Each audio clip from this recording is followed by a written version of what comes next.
Je m'appelle Mélène, j'ai 2 ou 3 vies, je pense. Je suis avocate d'abord, évidemment, en droit des affaires à Nantes depuis 10 ans.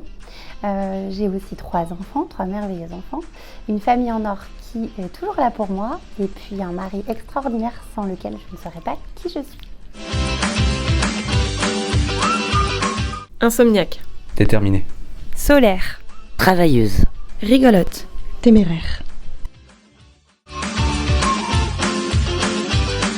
Alors, je fais du droit des affaires et en particulier du droit des sociétés, donc les constitutions de sociétés, les créations et les liquidations. Je suis là quand ça va bien et aussi quand ça va mal.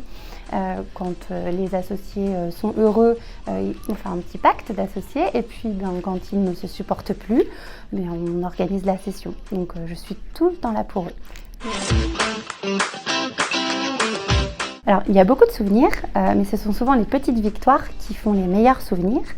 Et en particulier, quand les clients reviennent vers nous pour nous remercier de leur avoir sauvé la vie, alors que nous, on fait juste notre métier. C'est d'avoir le droit de tout entendre et de pouvoir dire aux gens qu'on ne peut rien répéter.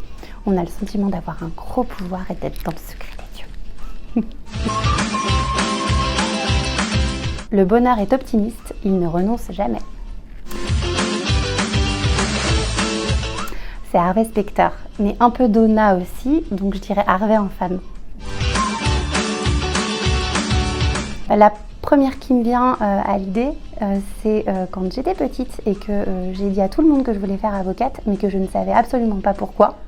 Eh bien, je me rends compte aujourd'hui que c'est toujours pareil, je ne sais pas pourquoi je suis là, et en fait, tant mieux, c'est ce qui fait la magie de la vie.